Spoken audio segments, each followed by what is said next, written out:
болбасын, ару кыргызым, бар болуңуздар. Мезгилдин сырлары ачылмакчы, кошо алсаң, өткөн, келер, учур чакты. Бар болуңуздар, урматтуу телекөрүүчүлөр.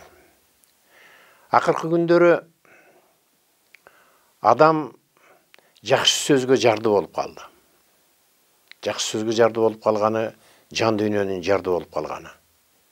Карап көрсөңүздөр, бүгүнкү күндө дегел адамдардын бардыгы жакшы сөзгө муктаж. Жылуу сөзгө жаныбарлардын баары муктаж. Жандуулардын баары муктаж. Мышыгың да, итиң дагы, жылкың дагы. Ал эми адам бүгүнкү күндө өзгөчө муктаж. Бүгүнкү жашоо, кредит жашоо, кысталыш жашоо, белди бууп жашоо дегеле ушунун бардыгы сырттан бир жылуу сөзгө муктаж. Бүгүн сөз жөнүндө кеп кылмакпыз. Сөз деген эмне? Сөздүн керемети, сөздүн кудурети, сөздүн касиети. Сөздүн бүгүнкү күндө орду. Ошентип бүгүн мейманга Кыргыз эл касиети коомунун жетекчиси Шаршынаалы Кабатегим мырза бизде мейманда. Куш келипсиң. Саке, аманчылык болсун алтын башыңда. Мына ушунча касиеттер жөнүндө кеп кылабыз. Бүгүнкү күндө сөздүн маанисин жоготуп калдык эл. Ушул жөнүндө кеп уласак, сөз деген эмне? Кайдан пайда болгон? Качан пайда болгон? Бүгүнкү айтылып аткан сөздөрдүн мааниси, тилектердин, баталардын мааниси. Орду барбы бүгүн?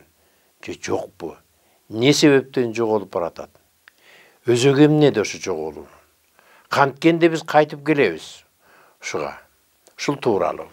Сөз баштабадыр. Арыбаңыздар, урматтуу Кыргыз эли, касиеттүү эл журтум. Мына сиз өтө узак, өтө улуу темада суроолорду бердиңиз да. Бул сөз деген эмне, сөз качан башталган, сөздүн мааниси жоңолду деген нерсе азыркы убакта бир багытты мына ушундай деп кесе айткан адам эле жок болсо керек. Бирок кандай болгон күндө дагы мына турмуштан окуган, билген жана башка касиет жолунда жүргөндөгү убактардан карап туруп бир оюмду айтып бөлүшөйүн да. Мына биз сөз дегенде, биз адамдар бул дүйнөдөн өткөндө биринчи тилден калды дейт да. Тилден калды дейт. Анан кийин жаны чыкты деген бул баарыбызга эле белгилүү нерсе. Адамдар бул дүйнөдө өтөрдө ушундай. Демек, бул тил, бул сөз өзүнчө жан дүйнө, ал эми жан өзүнчө экенин мына ушул билдирет деп эсептейм да. Жан бул бардык жаныбарларда бар. Аларда сөз жок. Бардык жаныбарларда сөз жок, жан бар, аларда үн бар. Үн. Маарайт, мөөрөт, кыйкырат дегибу дегенде. Бир гана адамда сөз бар. Вот ушуну диндерде эң улуу сөз болгон, бул сөздүн өзү Кудай деген жазуу калган диндердечи. Мен ошон үчүн ушуга таянып, ушуга негиздеп, бул адамдын руху, вот рух болгондо сөз болот да. Рух деген бул урук деген кыргыздын сөзүнөн алынган деп эсептейм. Ошол сөз менен кетет да. Сөз рух болгондон кийин, демек бул термелүүлөрдөн болот, термелүү. Ошол термелүү болгондо сөз бир тыбыш добуш чыгат, ар кайсы термелүүнүн. Ошол термелүүнүн түрлөрү көп. Менин изилдөөмдө, менин пикиримде ошол 40 түрдүү термелүү бар. Мына ушуну манастагы жана 40 чоро деген ушундай деп ойлойм да. Вот ушу 40 термелүүдөн 40 тыбыш чыгат дагы. Анан ошону бириктирип сөз кылып чыгаруучу күч бул манас да. Ошо манас бул ошо 40 чоронун башында манас туруп атпайбы? Ошол анан бириктирип манас күчү биригүү дегенде ушул да. Анан ошол сөздөр биригип, анан кийин бир ыргакка келип, бир адамдардын жашоосуна мындай эреже, ыкма, жашоонун багыты жана каяктан келиши боюнча мына ушул биз кыргыз элинин өзгөчөлүгү ушу манас сөзү менен ушу сөздү жазуудан мурун эле бул жерде ар бир техника деле тактай болсо качан сөз болуп башталган болсо ошондон бери кыргыз сүйлөп келатат деп мен буга толук ишенем да.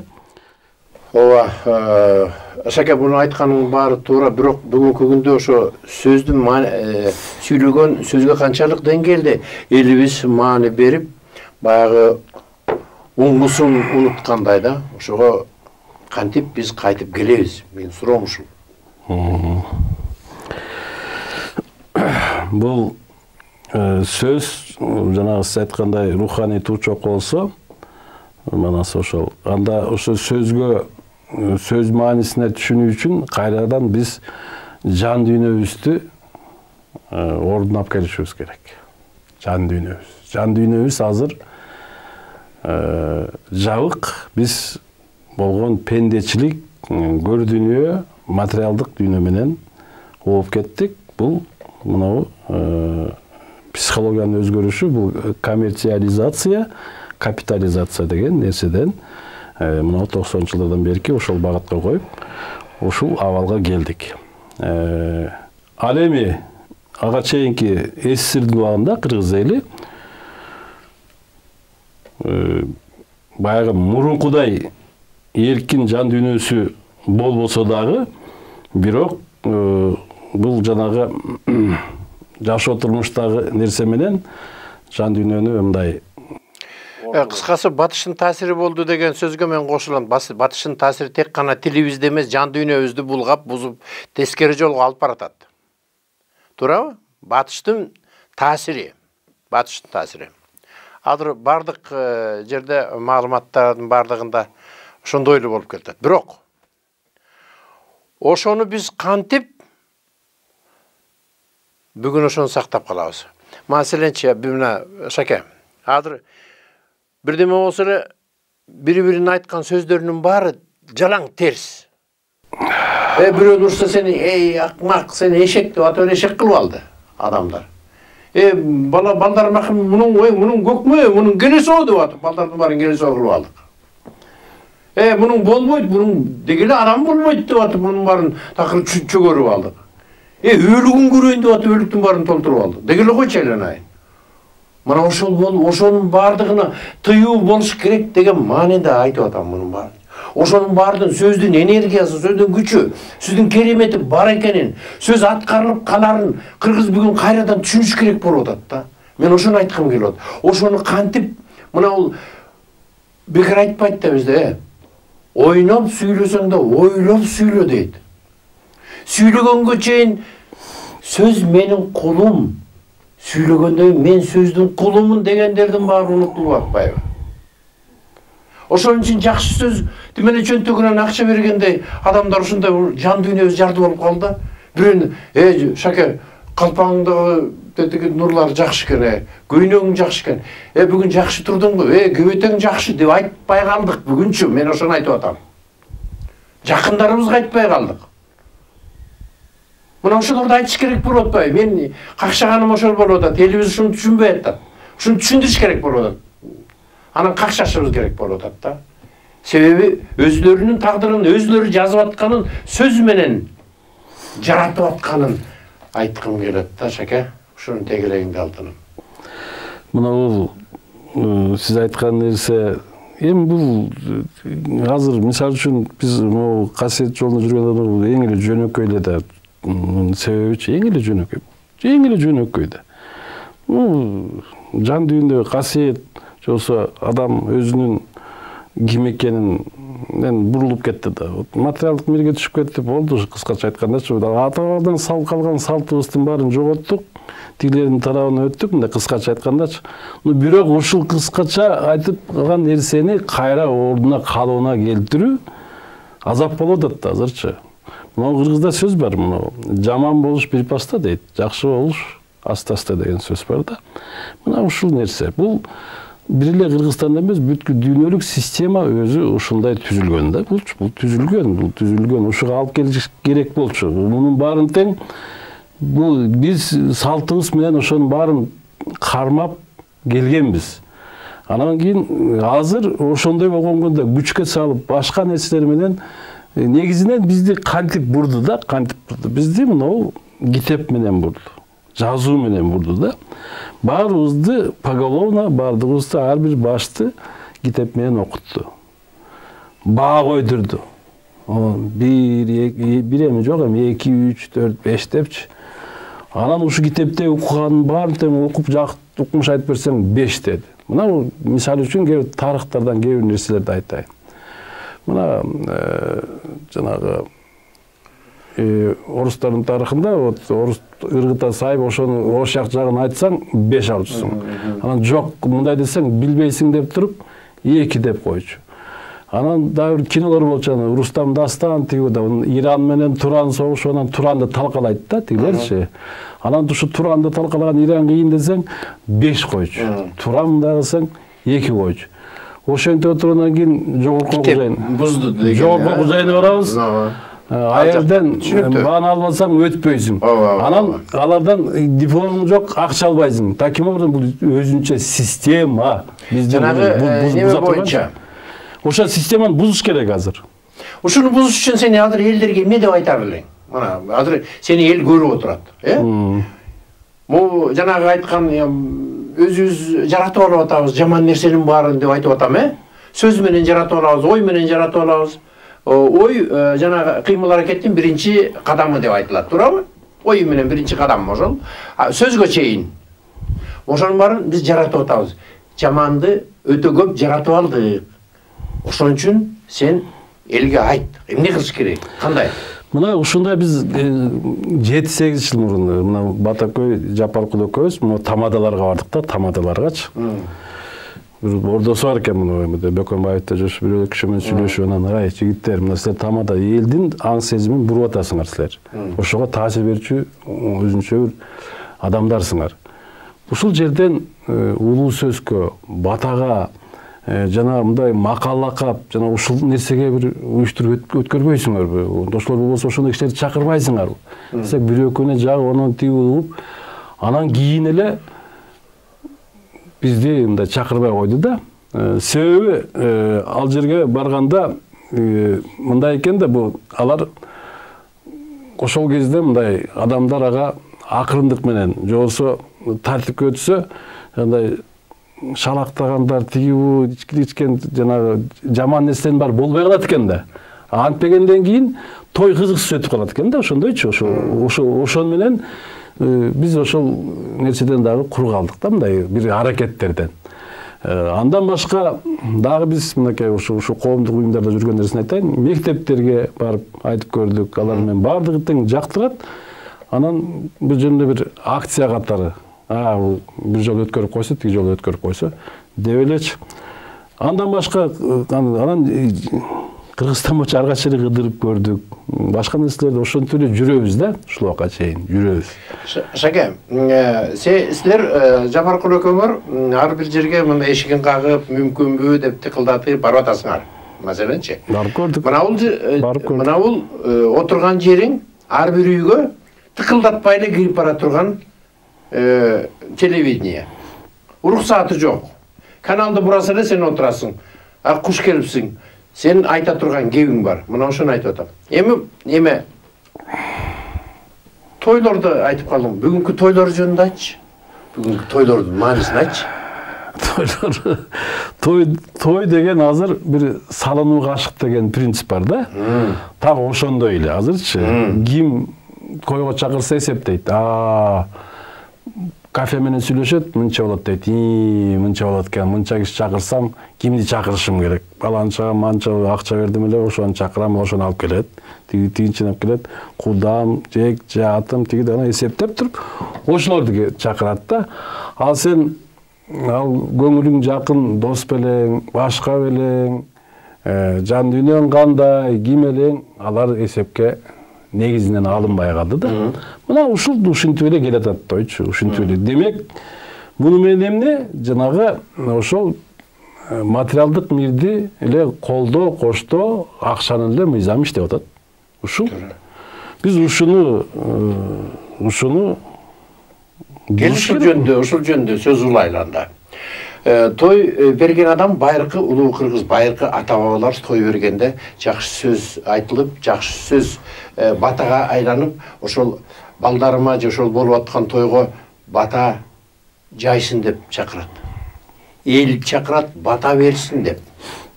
Эл келип ушул баласы төрөлгөн баласынабы, же үйлөнгөн келининеби бата берсин деп, батадан бота калбасын, бата калсын деп илгери чакырганда, батанын улуу экенин быйыл мынакей эмеде деле ак батарын жайбадыкпы дүйнөгө дегендечи.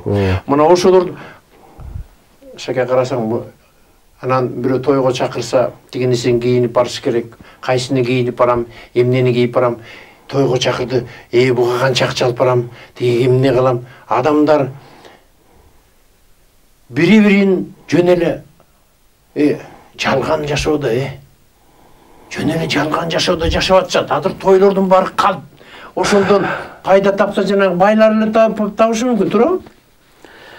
Муну мен ошол жерден бир нерсени кошуп айта кетейин да, кыргыз өзү кыйын калк да, амал көйлүк жагынан да кыйын да, амал көйлүк жагынан да.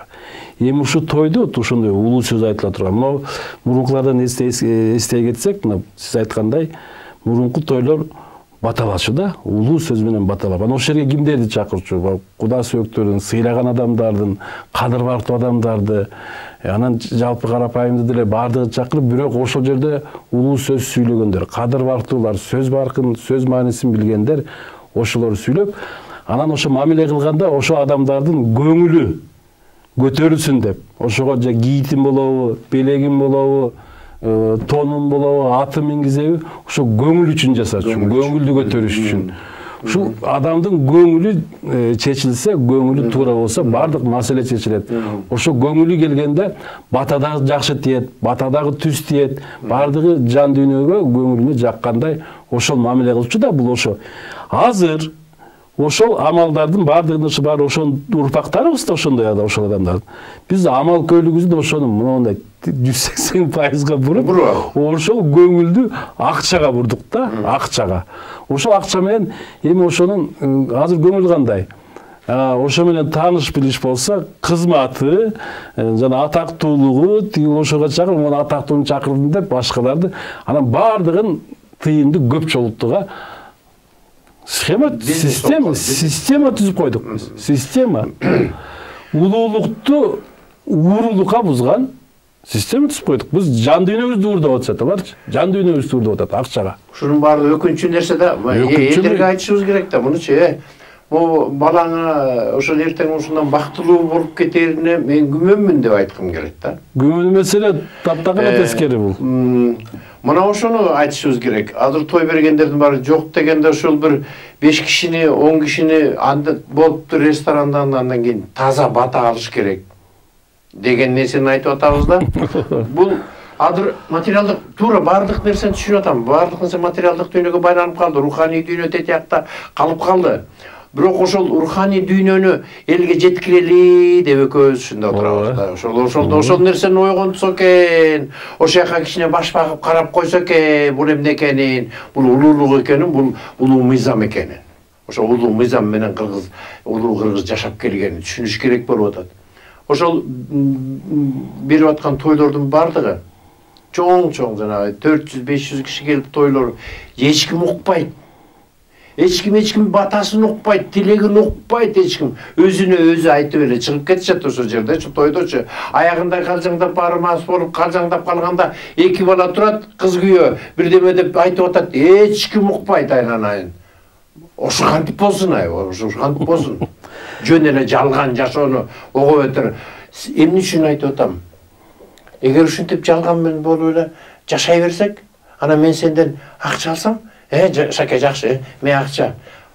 Анан теге балабызға, операторымызға беріп қойсақ, анан ал қайра бізге ақша беріп қойсақ, анан мамиле, сен аңшы, баяғы иықтықтың бары жоғыл өліп, мал болып баратады деген сөзді айтып отам, маңқұрт болып баратабыз деп, қырғыз кимелең, ким болдың деген нәрсені қақшап келатпайбыз ба? Тура. Тура. Сөздің кереметін айтшы, сөздің қасиеті керемет, құдіреті жөнінде айтшы. Мына негизи азыркы бүгүнкү күндө эл арасында калган улуу сөздөрдөн, күчтүү сөздөрдөн ушу Калыгул Олиянын сөздөрү айтылып жүрөт, Арыстанбек Буйлашуулунку айтылып жүрөт. Анан негизи бул баягы көбүнчө айтылып анан тарап кеткен да. Ушулар анан бул биз бардыгы эле маселенин баары мындай болуп атат да. Биз ушулардын илгерки кыргыздын мурунку жашоо турмушунда ушуларды жеткирүүчү өзүнүн кызматкерлери болгон да, мындай өнөр посттору, мисалы үчүн акындар, манасчылар, дагы кимдер болгон. Вообще негизи эле көп эле мындай көп эле жашоо турмушта ушу улуулукту эле алып жүрчү экен ошолордучу. Кызматы болобу, жашоосу болобу, турмушу болобу. Анан ошолорду мындай азыркыдай кылып бөлбөй, мына мисалы үчүн азыр министерство тиги маданият министрлиги же болбосо билим берүү министрлиги ар кандай тегерек стол, акция тиги деп өткөрүп атпайбы? Мындай да, мисалы үчүн сиз артистсиз, артисттер барып сценадан көргөзөт дагы, анан кайра жашоосу башка, жерден башка нерсени айтат. А мурун кыргыздар ошо жашоо турмушта ашында деле, тоюнда деле тескерисинче ошол жерден бардыгын айтчу экен. Мына аш менен той эмоциянын эки жагы да, бирөө вот экөө ошол эки жерде тең эсте каларлык нерселер да ошол жерден улуу сөздөр, маанилүү сөздөр, кимдер ушуга чейин ушул сактап келген, кимдер бузуп келген, кандай келген, мына ушуларды айтчу экен да. Шаке, абдан жакшы сөздөр болуп атат. Ошого келишибиз керек да. Кайра эле. Мен көптөн бери анан тойду театр өтүшпөйбү азыр. Мен көп болду мындай жанагы элдин түшүнүгү боюнча артист дегенден артист болбой калгам. Бул башка тема, бул биринчиден. Экинчиден, ошол сөздөр боюнча макалдарды айтчы, ошонун тегерегиндеги адамдарга берген тасын. Жакшы макалдар бар го. Сөз жөнүндө макалдар. Мен негизи ушул макалдар, көркөм сөздөрдө мен буга анчейин жокмун. Мен макалды дагы биринин артынан окшоштуруп айткан адамдар бар.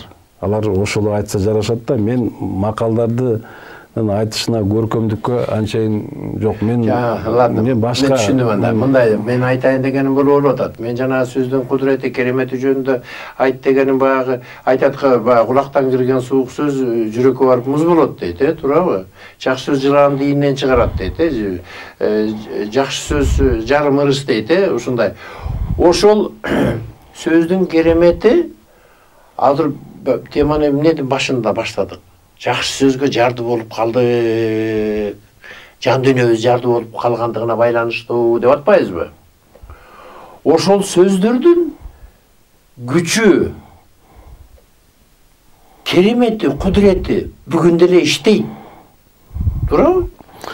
Эгер ошо маанисин түшүнө алса, маанисин түшүнбөсө, жөн эле жаттап алган сөз болсо, жөн эле бир уга калып эле бир эсинде жөн эле калып калган сөз болсо, ал иштебейт.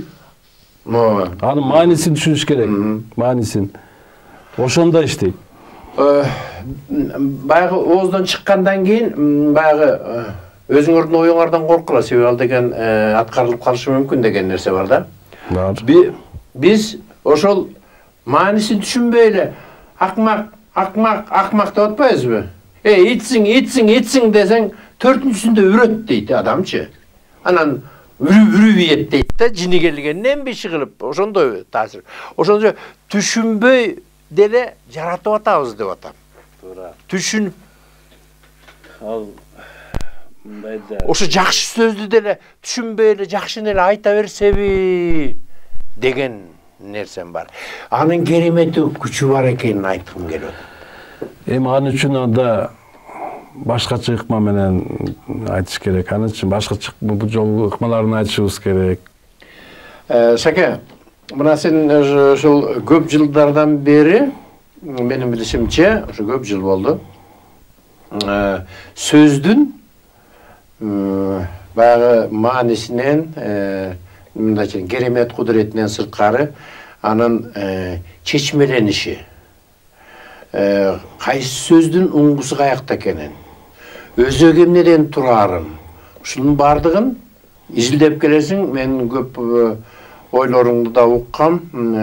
Бардык сөздөрдүн, ал тургай чет мамлекеттеги сөздөрдүн, батыштагы, ар жактагы сөздөрдүн барын өзөгү, уңгусу кыргыз тилинен кеткен деп тапкансың. Бул муну эмне үчүн ушундай, ушунун үстүндө иштеп атасың? Эмнеге керек ошол бул? Эми жакшы суроо болду да, Мына ушул көп ойлондуруп, мен өзүм негизи техникалык билимдүүмүн да, техникалык политехнический бүткөм да, анан мен физика, химияны окугам. Физиканы окугам, математиканы окутушкан. Анан азыр айтышат, математика, физика, техникалык илимдер менен гуманитарный илим эки башка илим дешет да. Дагы анан эки башка карап, анан бул ушинтип ажыратып койгон да, бул жанагысы демеле. Анан мен кандайча деп буга дагы бир нерсе, мына сөздөрдүн маанилери, уңгулары каяктан алган, уңгу деген кантип окулат, эмне үчүн, мисалы үчүн буга эмне себепкер болгонун, мынабы арабтар оңдон солго окуйт, калгандардын көпчүлүгү солдон оңго окуйт да. Анан Японияда оң жак менен жүрөт, калгандар сол жак менен. Бул эмне деген нерсе техникалык образованияларга түрткө берет экен да. Анан барып физиканын мыйзамына барат экенсиң. Физикада тартылуу күчү деген бар, түртүлүү күчү деген бар. Бири-бирине тартылуу күчү. Анан эркин кулоо кайра ошо жерге түшүп, кайра серпилүү күчү деп коет да. Ушундай нерселер. Көрсө сөз дагы ошентип айтылып иштейт экен. Сөз дагы. Анан муну мен кандайча, мен бирде болсо да кайра жанагы манас сөзүнө же болсо ушу окшош сөзгө келип неме кыласыз да. Мисалы үчүн мен мындай окса дагы өзгөрбөгөн сөздөргө көзүм түштү да. Биринчиденчи мына ата, апа, агайыны, көк, нан, кабак деген сыяктуучу. Анан мында карасам, булар жашоодогу айнадагы эзелүү өзгөрбөгөн эле абал экен. Мына ушу кыргыздар эле, анан кыргыз тилине окшош сүйлөгөндөр эле ошолор айтат экен да. Калгандар да андай эмес. Мисалы үчүн англис тилден же орус тилден же башка тилден солдон окушат да. Оңдон окусаң эч кандай маани бербейт. Сөз дагы жок да. Демек бул ушул араб сөзү, мисалы. Араб сөзү Кудайдын сөзү дейт. А Кудайдын сөзү менен оңдон окулуп, бияка окулбайбы? Кандай ал? Мындай ыңгай ал. А кыргыздык мындай окусаң да болот да. Анан эки жактан бириккенде да мындай сөздөр, мисалы үчүн манас деген сөздүн ны деген тамга эки жактан бириксек, ман, ягынан сан болот да. Анан ман сан деген кандай десе, англис тилинде ман деген маун деген ай экен. Сан деген күн экен. Ман деген эмнени түшүнөт бизде? Ман деген эми аны бурбай кое турбуз, мен моякты бүтүп алайын. Ал ман дегендин көп нерсе бар. Утман деген, акылман деген бар. Мен аламдын нуру. Эми ал кийинки тема, ал тыбыштарга келгенде айтабыз анычы. Анан ошондой болгондо мына Эмнеге бул 10-11 жылдары да анан жана Манас элге барып мен ушуну айтып көрдүм да. Манас элге тиги барсам анан ай бул калкакта мен айтып токтотуп коюшканда ал эми Манас айтылат. Айың менен күнүңдүн бир өзүнөн бүткөндөй дейт да. Манаста ушундай айтылат да туура. Айың менен күнүңдүн ширөөсүнөн бүткөндөй. Ширөөсүнөн, бир өзүнөн дейт. Алты менен күмүштүн ширөөсүнөн. Алты менен күмүштүн ширөөсүнөн, айың менен күнүңдүн бир өзүнөн, асман менен жериңдин тирүүсүнөн дейт. Ошондо маан деген бул ай экен да, сан деген күн экен да. Анан бул кандайча? Англис тилинде маан деген ман деген сөз бул ай экен. Айды билгизет экен. Сан деген сөз күндү билгизет экен. Ошондо айтып атпайбы? Айың менен күнүңдүн бир өзүнө деген ошодон тигилердин сөзүнөн чыгып атпайбы? Даже бир косвенный башка тилден далил болуп чыгып атпайбы? Сен азыр жанагы Россиялык окумуштуулардын теориясын айтып атасың. Россиялык окумуштуулардын теориясында сөз эң биринчи сөз бул арабтардын, анан орустардын сөзү мээсине куюлуп калган. Бардык сөздөр орусча, анан арабча деп окумуштуулар азыр бүгүн далилдеп атат. Эч ким далилдей албайт. Эч ким далилдей албайт. Мен бир эле нерсе менен алар далилин бузам да. Мына ошол орус тилин, араб тили келип туруп, биздин кыргыз тилин мындайынан окутуп эмне экенин айтып берсин. Эмнени түшүндүрө алат. Мен ошол сөздүн араб тилинен мындай башка тилге мындай тамгага мондай коюп берсин, мен ошонун ичинен кыргыздын сөзүн таап берем. Кыргыздын сөзүн. Арабтыкынан таап берем, англистикинен, немистикинен, орустукунан, япондукунан, кытайдыкынан, любойунан таап берем. Ошонун тилдин ичинен. Биздин тилдин ичинен өздөрүнүн тилинде бирөө да таба албайт муну. Ошон үчүн аталардын чокусу, алардыкы эч кандай анык эмес. Мына биздики. Мына бул боюнча любой менен бара келди. Мындай талаш аталардын чокусу. Аталардын чокусу туура. Аталардын чокусу деген жөнөкөй сөз эмес. Вот именно ошолордун баардык аталардын чокусу бизбиз, кыргыздар. Мына биз эң туу чокус. Бирок ошолор ушинтип жазып атпайбы? Алар окудуңбу, көрдүңбү? Мен билем аларды. Билесиңби? Билем кимдер жазып кандай чыгып атканын, алар билем. Там тиги эми араб менен бир тууган боло калышат азырчы. Эми алар эми Атиланы биздики деп аткандан кийин биз гундарбыз дегенден. Гунны деген, юны деген сөз, гунны деген ал эми бул мындай да.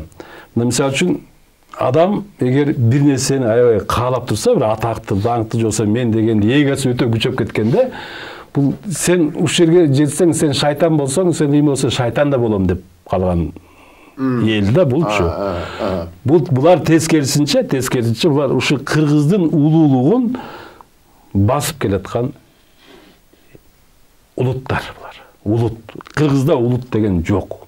Кыргызда эл деген бар. Эл дейт. Эл деген асманда ал болсо, жерде эл болот. Мына ошо эл деп айтат. Манаста бир жерде улут деп айтылбайт. Байыркы система, байыркы. Мен ошон эмеден жанадан чыгып кеттим мен жана сөздөнчү. Тиги кандай келгенде. Кечирип кой, анда була ошону. Тиги жанагы эки жакта ушинтип атпайбызбы, ошондо эми карасаңыз, анан Манастын мааниси эмнеде? Бул Манастын күчү, Манастын багыты бул биригүү дейт да. Манастын күчү бириктирүүчү күч. Ошондо айтылат да, бөлүнбө кыргыз бөлүнбө, бөлүнсөң бөрү жеп кетет. Кыргыз бөлүндө башка элге кеп кетет деп атат да. Элге дейт, кеп кетет дейт да. Эл деген бул күчтөр дагычы. Эл деген ал ла деген асманда күч болсо, жерде ээ болот да. Ушу жерге кичине бир бар элди эки жолу айттың да. Мен ушу жерде кичине аргасыздар бузгум келип атат да. Бузгум эмес, кошумча деген. Кошумча бузгум. Караңыз, бузсаңыз бузуңуз, кошсоңуз кошуң. Байыркы Израилдердин изилдөөсү боюнча Израил деген барго, мунун баарын изилдеп келгенде эл деген бул Кудай деген сөз экен. Чечмеленишинде элли деген болгон экен, кудайлар деген болгон экен. Кудайлар. Ошондо азыр айтып атпайсың, Манас эл, кыргыз эл. Ооба. Анан сен эмне бул жерде Кудайды кошуп атасың дегендейчи. Же теги ким арстан болуп кеттиңби дегендей. Бирок мунун тереңинде бул сөздүн мааниси бар. Муну тамгалар менен далилдеп койсо болот. Мунучу. Муну латын тамгасы менен эле далилдеп койсо болот. Мынакей. Мондай таякча, англис тилинде ай деп окуйт, туурабы? Мондай таякчаны. Ай. Бирок ал негизи и деген тамга. Туурабы? И деген тамга бул. Ай деп окулат. Эмне үчүн? Маселе ушунда да. Ал эми мондай а деп жазып туруп, муну эй дейт. Орусча а тамгасын эй дейт. Эй дейт. Мына. Эми караңыз. Муну бир таякчанын башталышы Точкасы бар. Точка болсо, ошол адан келет. А, башталыш адан келет.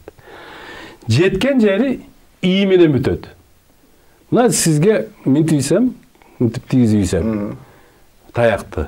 Ошол и дейсиз, башка үн чыкпайт сизден. Кыргызыңбы, орусуңбу, кытайың и дейт, баары эле. Демек тийчи жери и. Вот ошонун ортосу ошол аралык. Ошону деп окушат ошонун күчтүн ээси дейт. Көрдүңүзбү? Эй деп ошон үчүн аны ошо дегени. Вот ошол тияктагы ошо асмандагы көрүнбөгөн келип түшкөндө болуп түшөт да, күчкө болуп түшөт. Ошону эл дейт. Тиякта ал болсо ал. Ол эл болуп түшөт. Ошону туура чечмелеген жанагы Израилде ошо. Ай менен энени тамгасын чечилиши. Вот ушундай. Бул лингвистикада билбейм барбы жокпу, бирок бул фактически ошондой. Бул шаке өзүңдүн табылган. Бул менин өзүң табылган. Менин ал эл. Ай эй. Так ушундай нерселер мынакей, ушундай. Мисалы үчүн ошо англис тилинде көп нерселерди эмне үчүн башка тилдегилер ошондой кылып буруп алса, мындай. Аны ошонуку туура дейбиз дагы, биздикин жок, андай эмес. Мындай десе башкалар ишенбейт. Мына мисалы үчүн көп эле сөздөр бар да, мен кечээ бир сөздү угуп аттым эле. Эми кыргыздын эле сөзү, кыргыздын. Мисалы үчүн атлах деген сөз, атлах, Атлах деп тиги согуш болгон жерде айтышат Таластагы да. Эми ушу кайсы бирөөнү тил кылып алышат да. Атлах деген сөз каяктан алынган? Аталык деген сөздөн алынган кыргыздар. Аталык деген эмне? Аталык деген ошо башчы деген, атанын ордуна деген багыттап турган күч, ошо хандардын дагы, бектердин дагы аркасынан карап турган аксакал, баардыгын түшүнгөн көсөм киши болгон. Аталык деп, туурабы? Вот ошону атлах деп атышат да. Демек биз дароо оюбузда атлах деп айтабыз дагы, атлахты жарыялайбыз. Баардыгына дагы атлах деген сөздү ошого, жана сиз айткандай, ошого күчтөйбүз да. Күчкө кылабыз ошону. Энергия берип атат. Болбосо, анын эч кандай мааниси жок да. Ал жөн эле азыркы сөзгө айтканда фейкивый сөз ал деген. Фейкивый сөз. Аталык деген түпкү сөз. Анын түп мааниси бар. Муну ошол жанагы фейкивый сөз кийин барып чындык сөз айтылганда ал жок болуп кетет ошол жерден. Мына азыркы мисалы жалган дүйнө деген да так ошондой. Жалган дүйнө. Муну жалган дүйнө деген чындык кайып дүйнөдөн ошол жана сөздөрдүн маанилери менен алып келип туруп, өзгөртүп жасап, азыр могу жалган дүйнөдө жашап атабыз да. Ошон үчүн муну мыйзамдарыбыз жазылган. Башкаларыбыз муну жака орнобойт дагы иштебей атат. Жанагы той аштарда дагы ушуну болуп аткан, ошол заманыбыз бузулуп, тескери мындан же ооруп жоголосуң, же кыйрап жоголосуң да бул жашоодон. Вот ошон үчүн муну сөздөрдүн түшүнүгү менен кайра ордуна келишибиз керек да. Муну бир гана кыргыздын тили алып келет. Кыргыздын тили алып келет.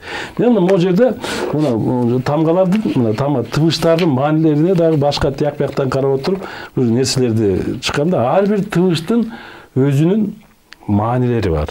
Мына мисалы үчүн негизи баардык нерсе мына созулма үндүү тыбыштардан чыгат да. Булар чексиз керемет казына да, чексиз керемет казына. Ушунда кыргыздарда үндүүлөрдөн 6 созулма үндүү болот экен. Муну тилчилер айтса болот. Анан дагы кошкондо 9бу же ушундай үндүү тыбыштар көп да. Анан кийин баягы жумшак, анан ошо анан кийин бири-бирине мындай өтүп, бири-бирине өтүп турчу тыбыштар бар. Мисалы үчүн с, ш, ч дегендерчи, ж, к дегендер мына. Ушулардын баарын жанагы англис тилиндегилер ошо ж менен к-ны же г-ны ушундай которуп, ошентип сөздөрдү өзгөртүшөт. А ошол эле сөздөрдөн орустар алып, анан ж-ны г кылып, г-ны бирдеме кылып, анан кийин орустун сөзү улуу деп азыр ошо жана жазгандар ошолор да. Жанагы сөзмө кайрылып. Ошолор. Изилдеп атасың. Мунун кимге канчалык деңгээлде керек же пайдасы бар? О, жакшы суроо. Мындай экен да. Биз мисалы үчүн биз азыр заказ менен иштеп калган заманда, материалдык эмес заказ менен иштейт. Заказ жасасаң, анда сен жамбак албайсың. Ошо тыйнала албайсың да. А кыргыз деген, натурасы кыргыз, бул заказ менен иштеген, буйрутма мененчи. Бул жогору жактын, жогору жактын жаратканы буйругу менен иштейт экен. Жаратканы буйрук менен жүрөт. Бул мен ошондой деп кыскача ошентип айтсам болот да. Ошол күч ушуну жасаттырат экен да. Кимге кереги бар, ошолор билет да. Ошолор билет. Бирок мен муну жазып баштаганда, мен муну 12-жылдан баштап 14-жыл чыккан, ага чейин 12 кинода чыгарганбыз. Мен кимге кереги бар, эмнеге бар ойлонгон эмесмин. Анда мен билем. Мен айтайын. Азыр кээ бирлер ушуну сурап атат. Не? Бул кимге кереги бар экенин айтайынбы? Билбейм. Сен билбейсиң, Айтыңыз, билбейм мен. Кыргыз эли дүйнө элине багыт берет. Өзүнүн руханий дүйнөсү менен. Өзүнүн дүйнө таанымы менен, аалам таануу, адам таануу, табият таануу, улуулуктары менен. Бул ааламдын мыйзамы менен жашап келген кыргыз. Ушуну башка элдер үлгү кылып алат дагы, ошо сабак окуп, ошондон булар өздөрүнүн жан дүйнөсүн оңдой баштайт адамзат. Өзөгүнө кайрылып бардыгы, тетияка кайрылып, азыр материалдык дүйнө, азыркы системалардын баары жоюлат. Аз эле калды. Бул жоюлат. Ошондо кайтып келет дагы, ошондо ар бир сөздө, мына сиз таап аткан сөздөр, ар бир уңгусу, англис, француз, немец, япон, бардык кайсы тилдердин баарында өзөгү кыргыздык экенин түшүнүш керек болот дагы, ошону тааныш керек болот сиз аркылуу. Ошону кыргыз тилин изилдей баштайт. Кыргыз тилинин өзүнүн бул Кудайдын тили экенин тааный баштайт. Ошо Кудайдын тили экенин билет да, ошону жаттайт, ошону канына сиңирет, ошол сөздү айтканда, ошол нерсенин энергиясы, күчү, жандуу экенин, бул жандуу сөздөр экенин башка элдер тааныйт, билет дагы, ошону колдоно баштайт. Кептин баары башында биз сөз баштаганда, ошо жандуу экенин, биздин сөзүбүздүн, а бул бир нерсени жаратаар экенин, пайда кылып кое турган нерсени, пайда кылып коет. Адамды маңкурт кылып кое турганда сөз экенин, адамды көтөрө тургандагы сөз экенин, жакшыны жаман кылып чөгөлөтчү да сөз экенин. Мындайраакты өтүп көкөлөтүп жан дүйнөсүн тетиги оболотуп ийген дагы сөз экенин түшүнүш керек экенин бүгүнкү передачада баштаганбыз алтыным. Ушундай болуш керек деп атам да. Ошондуктан жасалып аткан нерсенин баардыгынын орду бар экенин билем. Мына бул жасалып аткан нерсени бүгүнкү күндө көпчүлүгү маани бербей атат.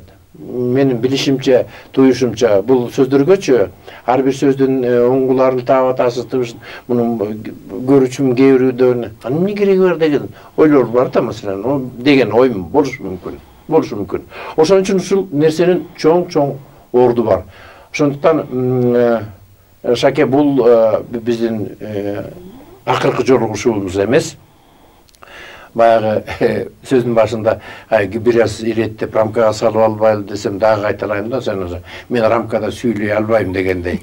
Анан ошондуктан мен бирок иреттеп алышыбыз керек болот, элдерге, көрүүчүлөргө кандайдыр бир деңгээлде толугураак түшүнүктүү болсун үчүн 1-класс, 2-класс дегендей эле. Ошону неметип албасак, биз азыр тетияка кетип калсак, бияк калып калса, айта берет, Шакем жөн эле сүйлөп атат деген. Ошондой болбосун үчүн ошону иреттеп алалы эмкиде. Ошондо бүгүн болсо чоң ыраазычылык, айтам алтын башың аман болсун. Дагы ушундай кыргыз үчүн жаралып аткан нерсе, дүйнө эли үчүн жаралып аткан, билип билбейчи ошондо чоң өзгөрүү адамзатта күтүп турат. Ошо чоң өзгөрүүдө кыргыздын ар бир таштаган кадамы жаңылануу, ачылуу бардыгы дүйнө элине керек боло турган нерселер. Ошондуктан кадамың берекелүү болсун, бар бол. Рахмат. Урматтуу телекөрүүчү, бар болуңуздар, арыбасын аруу кыргызым, бар болсун аруу кыргызым. Мезгилдин сырлары ачылмакчы, кошо алсаң өткөн келер учурчакты. Бекеринен элибиз айтпайт. Өткөндүн даңкы болбой, келечектин баркы болбойт.